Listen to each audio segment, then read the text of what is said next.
Hello everyone, welcome to study forum. दोस्तों, आज हमारा यूपी जीके का प्रैक्टिस से नंबर 6 है, जो कि आपके एग्जाम के लिए इम्पोर्टेंट है। तो चलिए स्टार्ट करते हैं। पहला प्रश्न क्या कह रहा है कि बुंदेलखंड आर्थिक क्षेत्र में जनपदों की संख्या कितनी है। दोस्तों, आप जानते हैं कि उत्तर प्रदेश का जो दक्षिणी जिले हैं, ये दक्षिणी जो एरिया है वो आपका बुंदेलखंड क्षेत्र के अंतर्गत आता है। और बुंदेलखंड जो है वो एक दक्कन पठार का एक उत्तरी विस्तार है, ये आप जानते हैं। इसके अलावा अगर हम बात करें इसमें जनपदों की संख्या पूछी जाए तो इसमें 7 जनपद उत्तर प्रदेश के आते हैं। वो जनपद कौन कौन से आते हैं इनको हम लोग जान लेंगे। दोस्तों, इस चित्रकूट डिस्ट्रिक्ट आता है। इसके बाद दोस्तों बांदा डिस्ट्रिक्ट इस क्षेत्र के अंतर्गत आता है। झांसी डिस्ट्रिक्ट इस क्षेत्र के अंतर्गत आता है। आपका ललितपुर हो गया, महोबा, हमीरपुर और आपका जालौन। ये 7 जिले बुंदेलखंड आर्थिक क्षेत्र के अंतर्गत आते हैं। इंपॉर्टेंट है, याद रख लेंगे। पूछा जा सकता है इंडिविजुअली कि इनमें से कौन सा जिला बुंदेलखंड क्षेत्र के आर्थिक क्षेत्र के अंतर्गत आता है या कौन सा नहीं, ऐसे भी पूछा जा सकता है। इस चीज को हम लोग मैप में देखेंगे। तो मैप के थ्रू अगर हम लोग देखें तो आप देख पा रहे होंगे कि दोस्तों ये जो उत्तर प्रदेश जो बुंदेलखंड आर्थिक क्षेत्र है, इसमें एमपी के भी कुछ जिले आते हैं और उत्तर प्रदेश के भी आते हैं। ठीक, तो उत्तर प्रदेश के जिलों को हम लोग याद कर लेंगे। सबसे पहले हम लोग याद रखेंगे ललितपुर। ठीक, ललितपुर ललितपुर वही जिला है जो एमपी से 3 ओर से घिरा हुआ है, इस बात को भी याद रखेंगे। एमपी से 3 ओर से घिरा जिला, ये भी प्रश्न पूछा जाता है तो आप बताएंगे ललितपुर है। ठीक, दोस्तों उत्तर प्रदेश के जितने भी जिले हैं वो 2 या 2 से अधिक जिलों से सीमा साझा करते हैं, लेकिन ललितपुर एकमात्र ऐसा जिला है जो सिर्फ एक जिले से सीमा साझा करता है, वो है आपका झांसी। इस क्वेश्चन को भी याद रखेंगे। तो ललितपुर सिर्फ झांसी से ही सीमा साझा करता है, बाकी अगर आप और जिलों को देखेंगे तो 2 या 2 से अधिक जिलों से सीमा साझा कर रहे होंगे। क्लियर। दूसरा हम लोग याद रखेंगे झांसी, तीसरा याद रखेंगे महोबा। ठीक, चौथा करके याद रखेंगे आप जालौन, पांचवा हमीरपुर, छठा आपका बांदा और 7वां चित्रकूट। तो ये 7 जिले बुंदेलखंड आर्थिक क्षेत्र के अंतर्गत आते हैं। इसको याद करने का तरीका हम आपको बताते हैं। सबसे पहले ये 4 याद रखेंगे, इनका एक सीक्वेंस, और इन 3 को अलग याद रखेंगे। ठीक, तो इन 3 में आपका कौन कौन सा है, जालौन, हमीरपुर, बांदा और चित्रकूट। तो आप याद रखेंगे जेसीबी। जेसीबी का तो नाम सुना है ना, जेसीबी। तो याद कर लेंगे जेसीबी है, जेसीबी है। ठीक, जेसीबी है ना। बुलडोजर को हम लोग जेसीबी बोलते हैं, तो आप याद रख लेंगे जेसीबी है। ये 4 जिले हो गए। ऊपर के जे से आपका पता है जालौन, सी से चित्रकूट, बी से बांदा और एस से हमीरपुर। जेसीबी है। इधर के 3 याद रख लेंगे, जिसमें से क्या है, जे एम एल।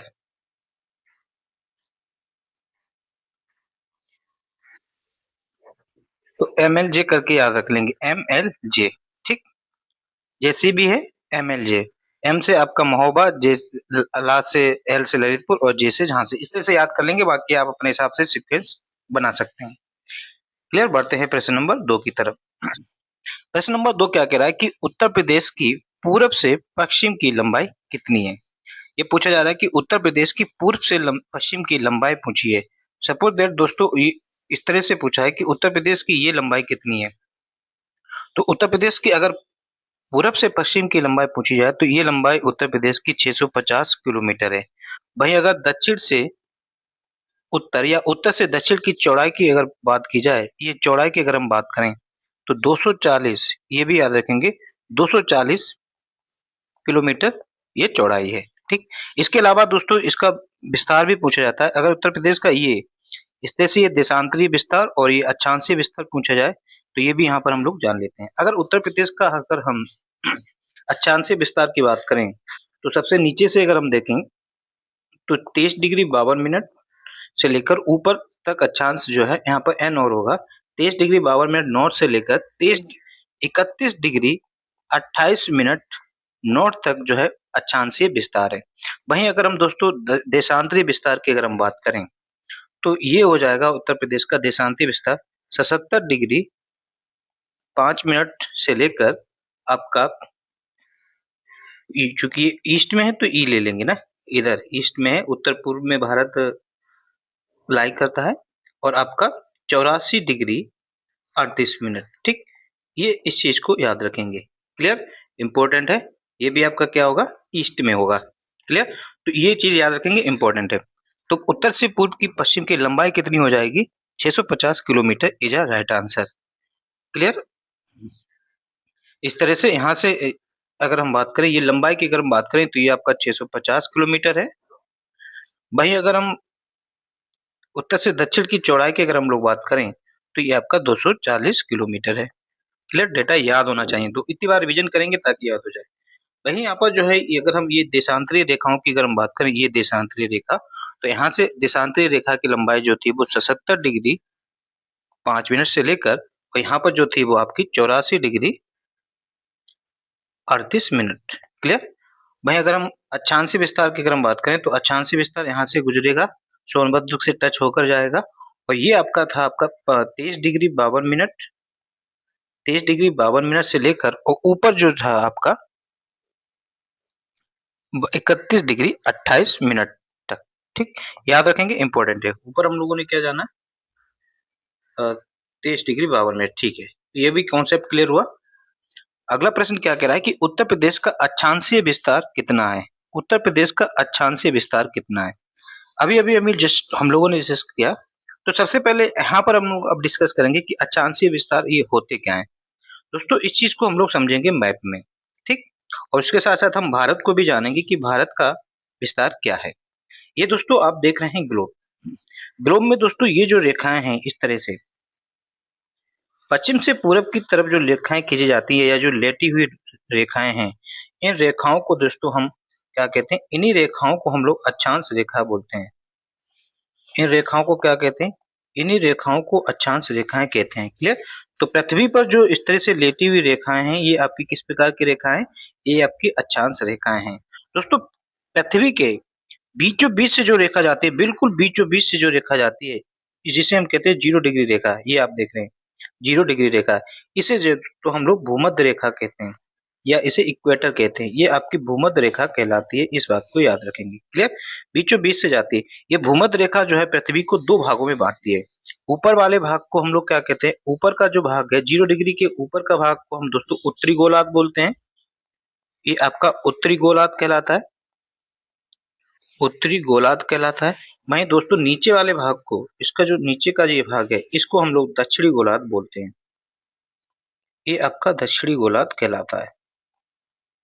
क्लियर, दक्षिणी गोलार्ध। तो आप समझ चुके हैं कि भूमध्य रेखा कितनी, कौन सी डिग्री अक्षांश होता है, 0 डिग्री अक्षांश रेखा को भूमध्य रेखा कहते हैं।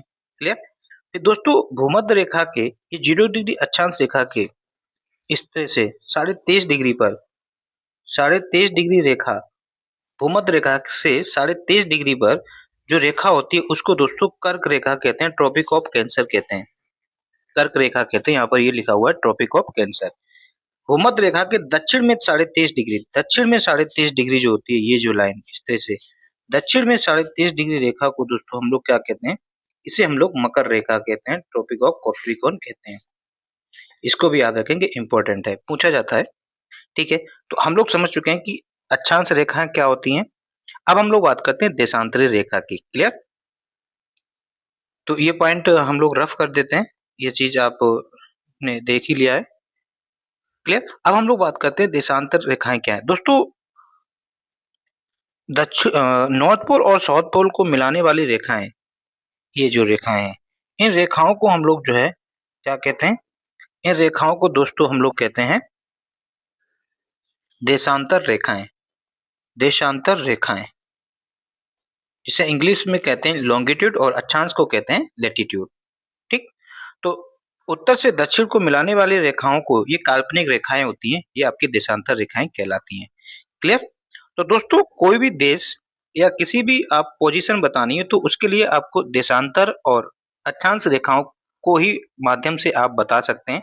तो अगर हम भारत को देखें, आप पूरे पृथ्वी में देखें तो भारत की पोजीशन ये है ना। तो ये जो लाइन जा रही है इन दो अक्षांश रेखाओं के बीच में होगा भारत, और यहाँ पर इस तरह से इन दो देशांतर के बीच में होगा। तो इस तरह से अगर हम भारत को अब देखें, हम लोगों ने देख लिया भारत, और आपको पता है कि दोस्तों भारत के बीचों बीच से कर्क रेखा होकर जाती है। भारत के बीचों बीच से कौन सी होकर रेखा गुजरती है?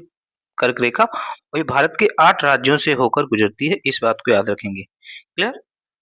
तो अब हम भारत की ग्लोब में स्थिति देखें, सबसे पहले हम लोग देखेंगे क्या? देशांतरीय विस्तार। अगर हम भारत का देशांतरीय विस्तार देखें, तो दोस्तों भारत का देशांतरीय विस्तार जो है वो कहां से कहां तक है? यहां से अगर हम बात करें तो 68 डिग्री से लेकर 7 मिनट, 68 डिग्री 7 मिनट ईस्ट से लेकर, और आपका 97 डिग्री 25 मिनट ईस्ट इसका देशांतरीय विस्तार है। क्लियर? कहां से? 68 डिग्री 7 मिनट से लेकर 97 डिग्री 25 मिनट ईस्ट में भारत का विस्तार है। भैया अगर हम इसकी अक्षांशीय विस्तार की अगर हम बात करें, तो भारत जो है 8 डिग्री 4 मिनट नॉर्थ से लेकर ऊपर, क्योंकि बीच से कर्क रेखा जाती है, बीचों बीच से एक कर्क रेखा जाती है, इन्हीं राज्यों से होकर गुजरती है। क्लियर? थोड़ा राजस्थान से भी है इस तरह से। ठीक है, तो अब ये आप जानते हैं कि 23.5 डिग्री आपका कर्क रेखा है, भारत के बीचों बीच से जाती है। हम लोगों ने देखा कि अक्षांशीय विस्तार अगर देखें तो 8 डिग्री 4 मिनट से लेकर ऊपर तक जाएं तो 37 डिग्री 6 मिनट तक जो है विस्तार है, अक्षांशीय विस्तार है। क्लियर? ये बात समझ में आई। अब आपको याद करना है उत्तर प्रदेश का। उत्तर प्रदेश आप जानते हैं कि भारत के बीचों बीच से तो 23 डिग्री 23.5 डिग्री रेखा जाती है, 23.5 डिग्री से थोड़ा ही तो ऊपर है, 23.5 डिग्री से थोड़ा ही ऊपर अपना उत्तर प्रदेश है। तो उत्तर प्रदेश की ये वाली पोजीशन और ये वाली पोजीशन, इन दो अक्षांश रेखाओं के बीच की हम लोगों ने बात की थी। तो ये कितनी है? अभी अभी हम लोगों ने जाना कि ये आपका 23 डिग्री 52 मिनट से लेकर ऊपर का जो है 31 डिग्री और 28 मिनट। ठीक, और इनका ये अंतर देखें तो इनमें जो डिफरेंस कितने का है, ये जो अक्षांशीय विस्तार में अंतर अगर पूछा जाए तो अब ये भी पूछ लिया जाता है, तो 7 डिग्री 36 मिनट का अंतर है। क्लियर? भाई उत्तर प्रदेश का अगर अब हम लोग ब्लू पेन से ही ले लेते हैं, ये देशांतरी विस्तार देखें तो यहां से स्टार्ट कर रहे हैं, तो देशांतरी विस्तार उत्तर प्रदेश का जो है वो 77 डिग्री 30 मिनट, 77 डिग्री 30 मिनट से लेकर यहाँ पर इस तरह से आपका 77 से लेकर 30 मिनट से लेकर 84 डिग्री आपका 39 मिनट। क्लियर? और इसका अंतर देखें तो यहाँ पर 7 डिग्री 9 मिनट का अंतर है देशांतरीय विस्तार में। क्लियर? तो ये आप समझ चुके हैं। तो अब आप क्वेश्चन कर सकते हैं आराम से। तो उत्तर प्रदेश का अक्षांशीय विस्तार कितना है? 23 डिग्री 52 मिनट से लेकर 31 डिग्री 28 मिनट। बढ़ते हैं नेक्स्ट प्रश्न की तरफ। अगला प्रश्न क्या कह रहा है कि उत्तर प्रदेश की दक्षिण से उत्तर की चौड़ाई, उत्तर प्रदेश की इस तरह से अगर हम पूछें, ये दक्षिण से उत्तर की चौड़ाई पूछा है तो कितनी है? 240 किलोमीटर दक्षिण से उत्तर की चौड़ाई है। भाई उत्तर प्रदेश की अगर पूरब से पश्चिम की लंबाई पूछी जाए तो आप कितनी बताएंगे? 650 किलोमीटर। क्लियर? तो इसका राइट आंसर हो जाएगा option number C is a right answer. जितनी बार प्रश्न आएंगे उतनी बार हम लोग मल्टीपल रिवीजन करेंगे, वो चीजें याद हो जाएं। उत्तर प्रदेश कि नेपाल के साथ सीमा की लंबाई कितनी है? अच्छा क्वेश्चन है दोस्तों। अगर हम उत्तर प्रदेश की अगर हम बात करें, उत्तर प्रदेश कितने देश के साथ सीमा साझा करता है ये पूछा जाए तो उत्तर प्रदेश एक देश के साथ सीमा साझा करता है। अगर राज्यों की बात पूछी जाए तो 8 राज्यों के साथ सीधा सीमा साझा करता है, और केंद्र शासित प्रदेश की बात की जाए, केंद्र शासित प्रदेश, तो एक केंद्र शासित प्रदेश के साथ सीमा साझा करता है। ये जो देश है, किस देश के साथ सीमा साझा करता है उत्तर प्रदेश, वो है आपका नेपाल। और नेपाल के साथ उत्तर प्रदेश के 7 जिले सीमा साझा करते हैं, इस बात को याद रखेंगे। वो 7 जिलों का क्रम अगर हम लोग देखें तो यहाँ से स्टार्ट करेंगे। तो सबसे पहले पीलीभीत, पश्चिम से पूर्व की तरफ देखें तो सबसे पहले पीलीभीत जिला जो है नेपाल के साथ सीमा साझा करता है। पीलीभीत के बाद आता है आपका लखीमपुर खीरी, लखीमपुर खीरी। फिर आता है आपका बहराइच, बहराइच जिला। बहराइच के बाद आता है दोस्तों आपका श्रावस्ती, श्रावस्ती के बाद आता है बलरामपुर,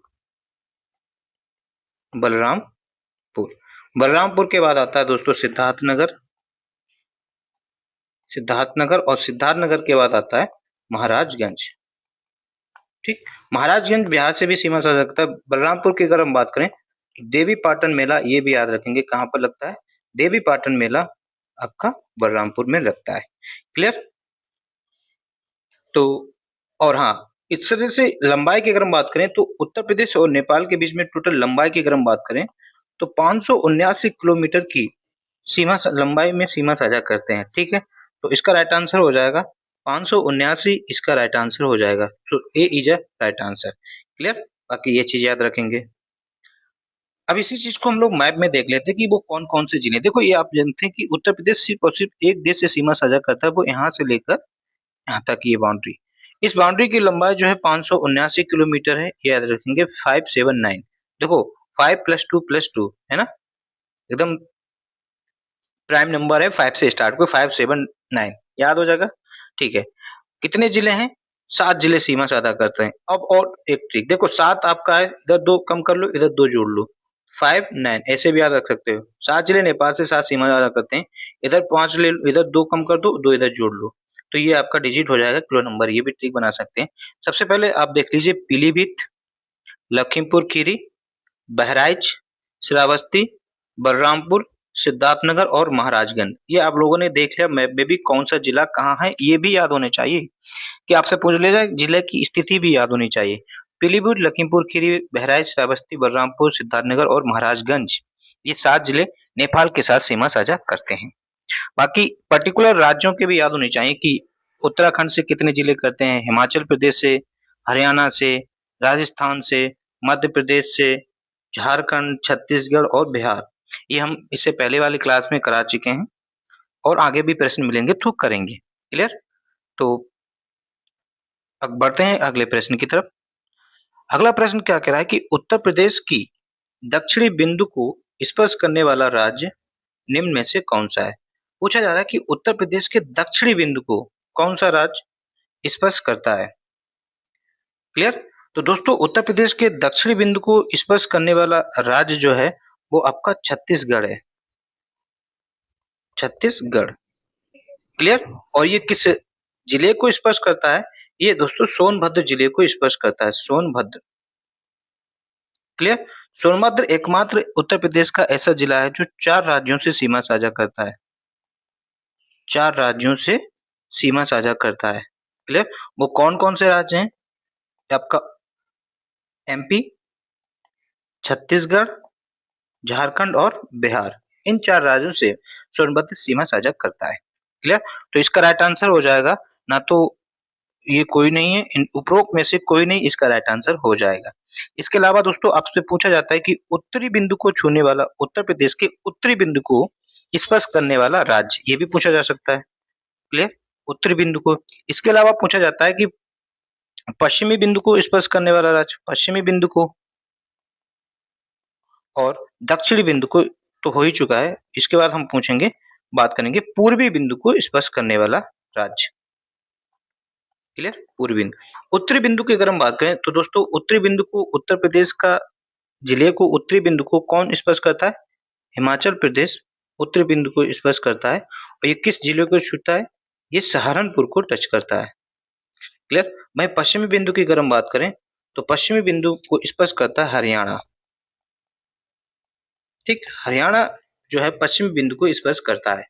इसके अलावा ये किसको छूता है? ये आपका शामली को टच करता है। क्लियर? किसको करता है? शामली को। पूर्वी बिंदु की अगर हम बात करें तो पूर्वी बिंदु को स्पर्श करने वाला राज्य जो है वो बिहार है। और ये किस राज्य के बिंदु को छूता है, किस जिले के बिंदु को छूता है? ये आपका बलिया डिस्ट्रिक्ट को टच करता है। क्लियर? इस बात को भी याद रखेंगे। बढ़ते हैं नेक्स्ट प्रश्न की तरफ। अगला प्रश्न क्या कह रहा है कि उत्तर प्रदेश के सबसे उत्तर पश्चिमी बिंदु को स्पर्श करने वाला राज्य। उत्तर प्रदेश के पश्चिमी बिंदु को अभी अभी हम लोगों ने जाना कि उत्तर पश्चिमी बिंदु को पूछा है, तो इस तरह से अगर हम लोग देखें तो यहाँ पर इसका राइट आंसर हो जाएगा हरियाणा। उत्तर प्रदेश के पश्चिमी बिंदु को कौन टच करता है? हरियाणा करता है। और किसको करता है? शामली को। क्लियर, शामली। नेक्स्ट क्वेश्चन क्या कह रहा है कि निम्न में से कौन सा जिला बिहार से सीमा साझा नहीं करता। अगर दोस्तों हम बिहार से अगर हम बात करें तो उत्तर प्रदेश के 7 जिले बिहार के साथ सीमा साझा करते हैं। वो कौन कौन से करते हैं इसको देख लेते हैं। सबसे पहले हम लोग देखेंगे कि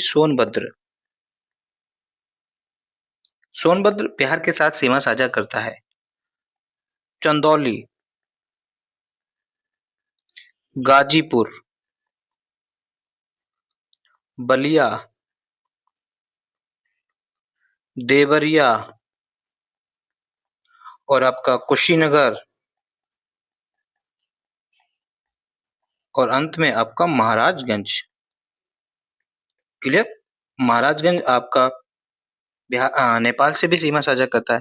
तो सोनभद्र करता है, बलिया करता है, चंदौली करता है, मिर्जापुर इसका राइट आंसर हो जाएगा। क्लियर, मिर्जापुर बिहार के साथ सीमा साझा नहीं करता है। चलिए इस चीज को मैप में अगर हम लोग देखें तो ये आपका क्या है, बिहार। बिहार से हम लोगों ने जाना उत्तर प्रदेश के कितने जिले सीमा साझा करते हैं, 7। कौन कौन सा है आप मैप में भी देख लीजिए कि कौन सा जिला कहाँ पर है, ये जरूरी है देखना। देखो हम लोग दक्षिण से चलेंगे उत्तर की तरफ, इस तरह से चलेंगे। तो सबसे पहले क्या है, सोनभद्र सीमा साझा करता है। सोनभद्र के उत्तर में आपका क्या है, चंदौली। चंदौली के उत्तर में गाजीपुर। गाजीपुर के उत्तर में बलिया। बलिया के उत्तर में देवरिया। देवरिया के उत्तर में कुशीनगर। और आपका सबसे उत्तरी जिला जो है जो बिहार से सीमा साझा करता है वो है आपका महाराजगंज। क्लियर, हम लोग देखते हैं नेक्स्ट प्रश्न। प्रश्न नंबर 9 क्या कह रहा है कि उत्तर प्रदेश का कौन सा क्षेत्र, इसमें से कह रहा है कि उत्तर प्रदेश का कौन सा क्षेत्र आद्यकाल की प्राचीनतम शैलों से निर्मित है। तो दोस्तों उत्तर प्रदेश का आद्यकाल की प्राचीनतम शैलों का से निर्मित क्षेत्र जो है वो आपका है बुंदेलखंड। तो इसका राइट आंसर हो जाएगा Bundelkhand is a right answer. Clear, हम लोगों ने अभी बात की थी बुंदेलखंड आर्थिक क्षेत्र में कितने जिले आते हैं बताइए। बुंदेलखंड आर्थिक क्षेत्र के अंतर्गत उत्तर प्रदेश के 7 जिले आते हैं, इस बात को याद रखेंगे। क्लियर, ये है। बुंदेलखंड का प्राचीन नाम क्या है, पूछा जाता है कि बुंदेलखंड का प्राचीन नाम। हाँ दोस्तों, बुंदेलखंड का प्राचीन नाम की बात करें तो इसका जेजाग भुक्ति इसका प्राचीन नाम है।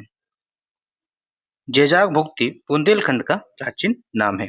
क्लियर, बुंदेलखंड की अगर हम बात करें तो पूछा जाता है कि बुंदेलखंड का ढाल किधर को किधर है। तो जो पश्चिमी बुंदेलखंड है इसका ढाल जो है उत्तर की तरफ है।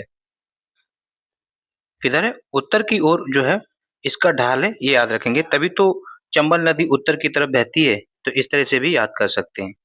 जबकि बुंदेलखंड का जो पूर्वी एरिया है, पूर्वी बुंदेलखंड की अगर हम बात करें, इसका ढाल जो है ना वो पूरब की तरफ है, लगभग पूर्व की तरफ है। इस बात को भी याद रखेंगे। क्लियर, और बुंदेलखंड में घास के मैदान को कहा जाता है।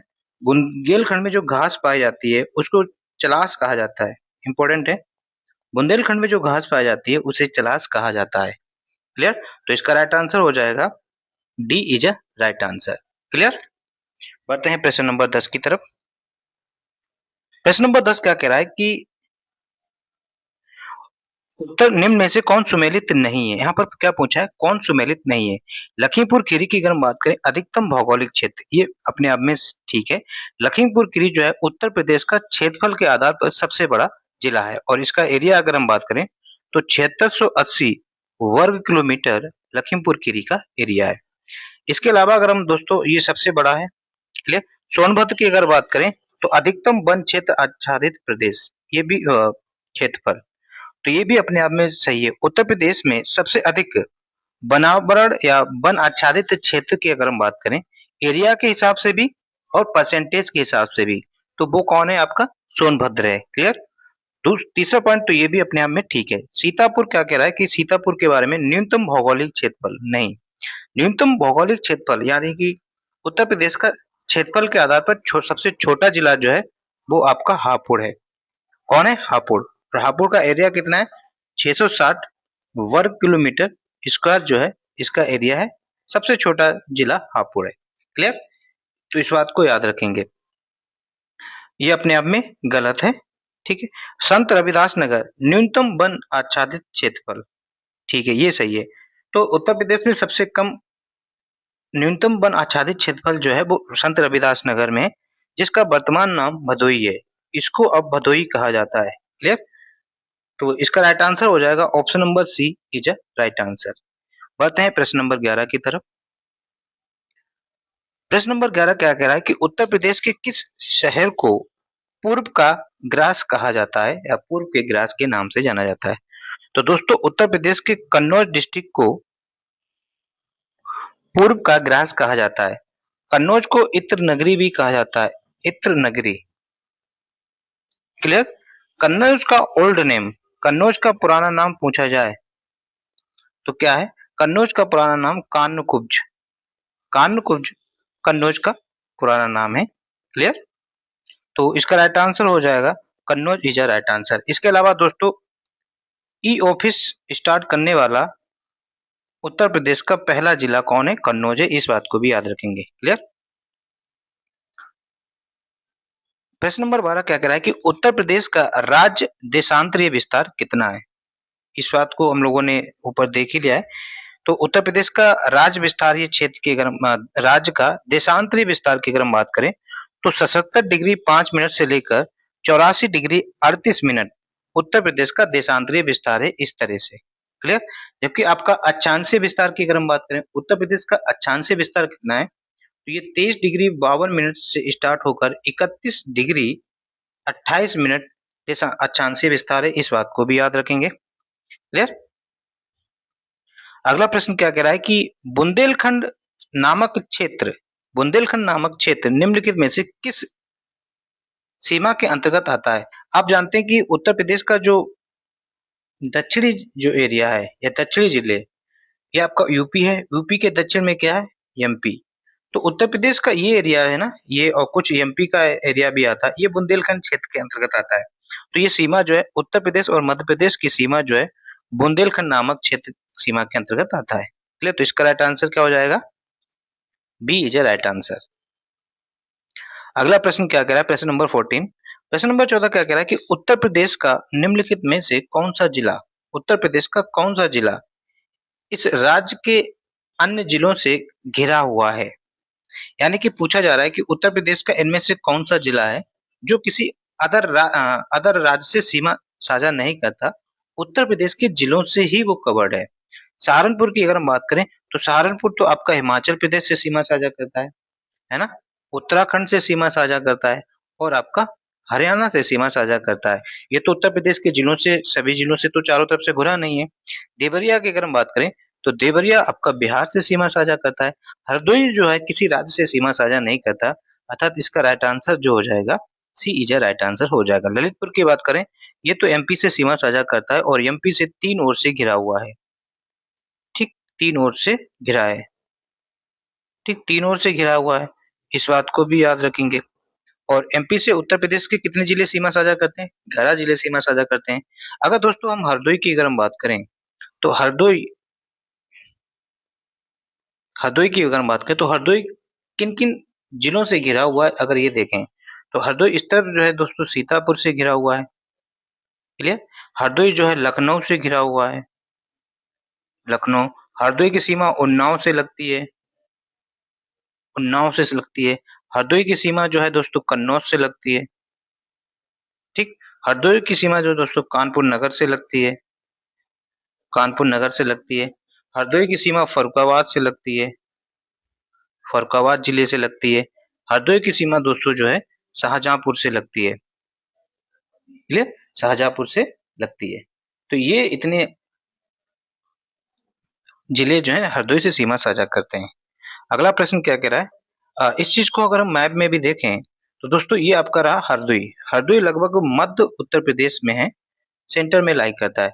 हरदोई की सीमा सीतापुर से, हरदोई की सीमा लखनऊ से, हरदोई की सीमा उन्नाव से, हरदोई की सीमा कानपुर नगर से, हरदोई कन्नौज से सीमा साझा करता है, हरदोई फर्रुखाबाद से और हरदोई सहारनपुर से सीमा साझा करता है। और एक जिला और बचा है, हरदोई की सीमा लखीमपुर खीरी से भी लगती है।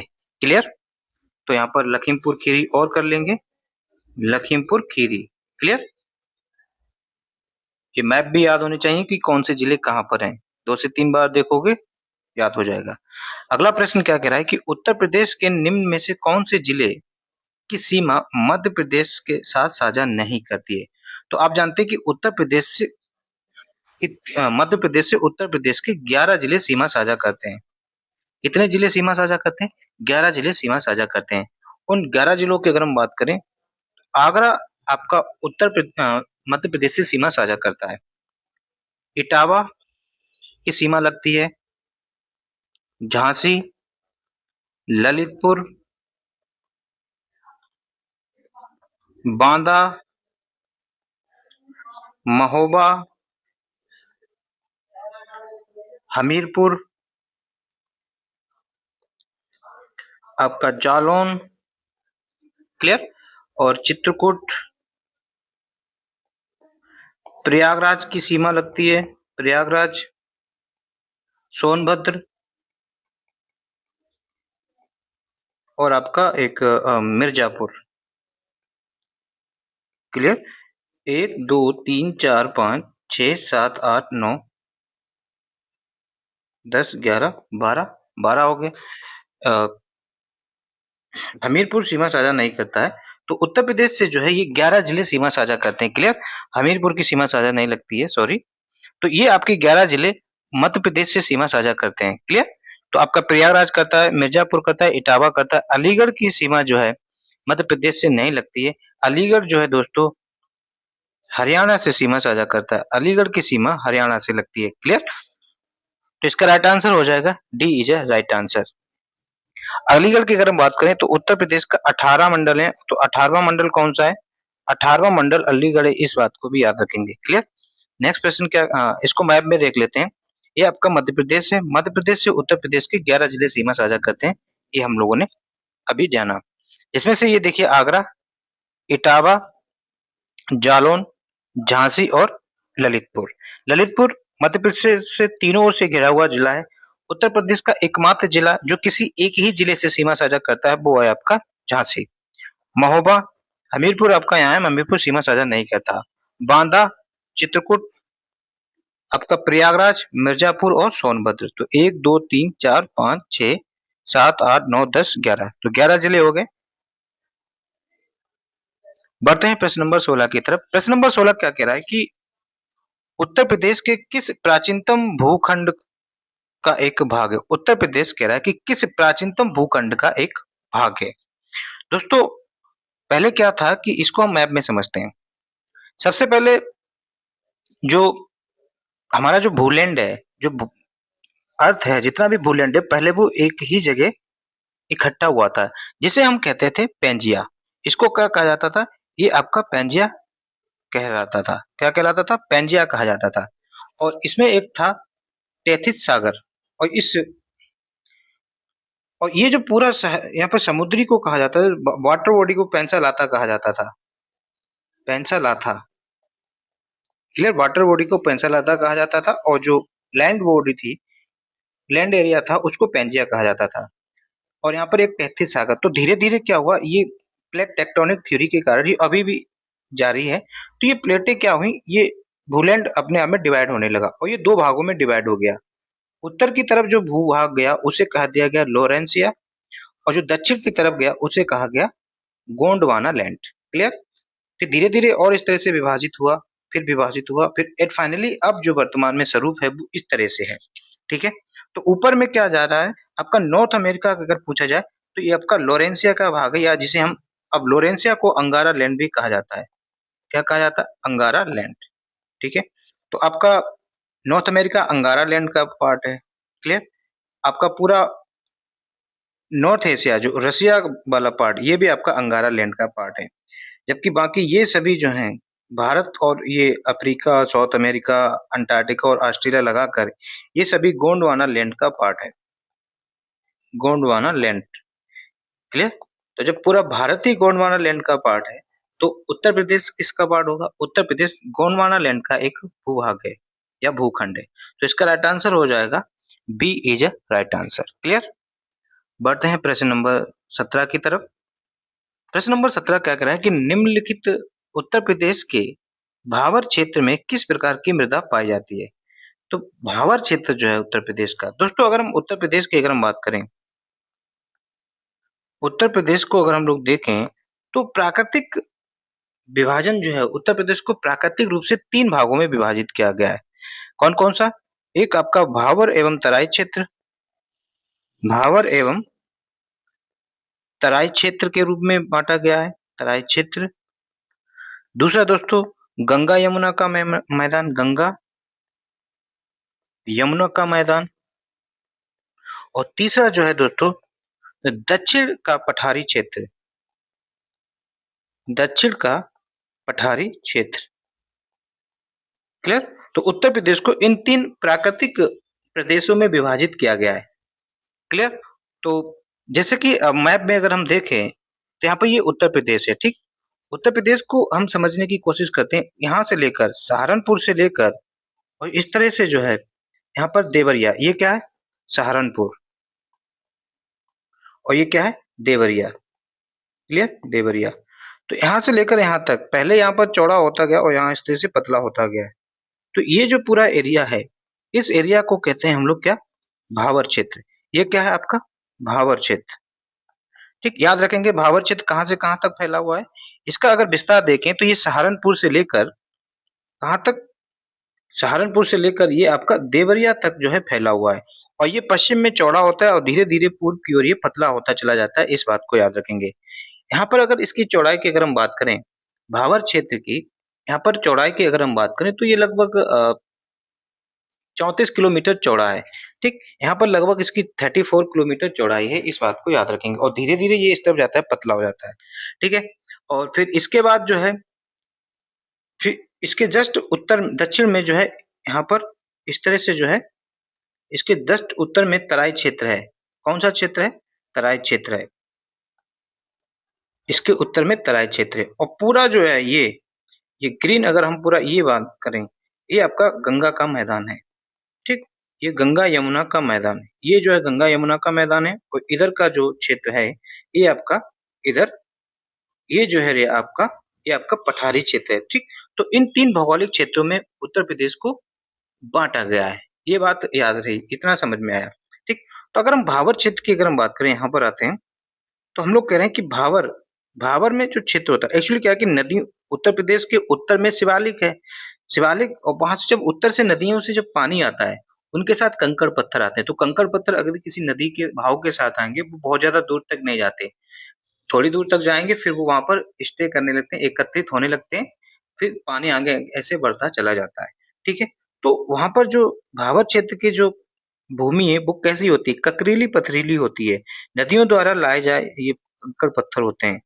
तो यहाँ की जो भूमि होती है, वो ककरीली-पथरीली होती है। ठीक? तो इसका राइट आंसर जो हो जाएगा, वो सी इज़ अ राइट आंसर। जबकि तराई क्षेत्र की अगर बात करें, यहाँ की भूमि जो है वो दलदली होती है। तराई क्षेत्र की भूमि दलदली होती है। ठीक है? तो इसका राइट आंसर हो जाएगा क्या? बी इसका राइट आंसर हो जाएगा। समझ में आया? क्लियर। बढ़ते हैं प्रश्न नंबर 18 की तरफ। प्रश्न नंबर 18 क्या कह रहा है कि उत्तर प्रदेश के मैदानी क्षेत्र के नवीन कॉप निक्षेपों को क्या कहा जाता है? दोस्तों उत्तर प्रदेश के मैदानी क्षेत्र की अगर हम बात करें, यहाँ की मिट्टी का जो निर्माण हुआ है वो जलोढ़ मिट्टी से हुआ है।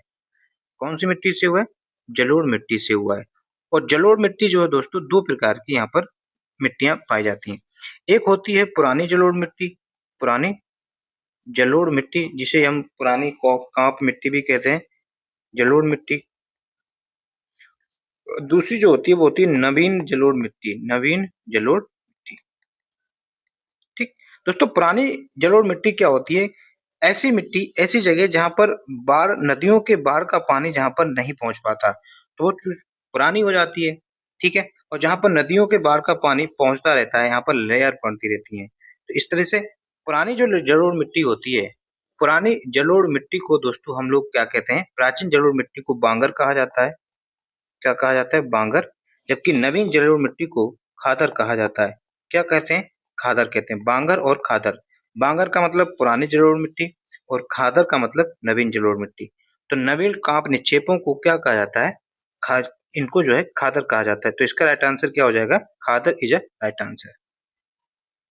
बढ़ते हैं प्रश्न नंबर 19 की तरफ। कह रहा है कि उत्तर प्रदेश के मैदानी क्षेत्र के पुराने कॉप निक्षेपों को क्या कहा जाता है? पुराने कॉप निक्षेपों को दोस्तों क्या कहा जाता है? बांगर कहा जाता है। क्या कहा जाता है? बांगर। तो इसका राइट आंसर हो जाएगा बांगर इज अ राइट आंसर। ठीक है, पढ़ते हैं प्रश्न नंबर 20 की तरफ। प्रश्न नंबर 20 क्या कह रहा है कि बुंदेलखंड पहाड़ी या पठारी क्षेत्र की ढाल किस तरफ होती है? दोस्तों बुंदेलखंड का जो पठारी क्षेत्र है उसकी ढाल जो है उत्तर की तरफ होती है। तो इसका राइट आंसर हो जाएगा उत्तर की ore is a right answer. अगर दोस्तों बुंदेलखंड क्षेत्र की अगर हम बात करें तो आर्थिक क्षेत्र में कितने जिले आते हैं? 7 जिले आते हैं। ठीक, बुंदेलखंड में जो घास होती है उनको क्या कहा जाता है? उनको चलास कहा जाता है, ये याद रखेंगे। क्लियर? सो और ये बुंदेलखंड जो है किसका पार्ट है? ये दक्कन के पठार का पार्ट है। दक्कन के पठार का ही उत्तरी पार्ट है, ये भी याद रखेंगे। क्लियर? सो ये दोस्तों 20 प्रश्न थे। उम्मीद करता हूँ सेशन आपको समझ में आया होगा। अगर आपको सेशन पसंद आया तो वीडियो को लाइक करें, चैनल में नए हैं चैनल को सब्सक्राइब करें और अपने दोस्तों तक शेयर करें। दोस्तों जरूरी नहीं है कि 5 ही यहाँ पर ऑप्शन हो, 5 ऑप्शन बस आपको साइकोलॉजिकल प्रेशर देते हैं। बाकी अगर आपका कॉन्सेप्ट क्लियर होगा तो चाहे आपको 5 ऑप्शन हो या 6 हो, आप उनको कर ले जाएंगे। सो थैंक यू दोस्तों, जय हिंद जय भारत।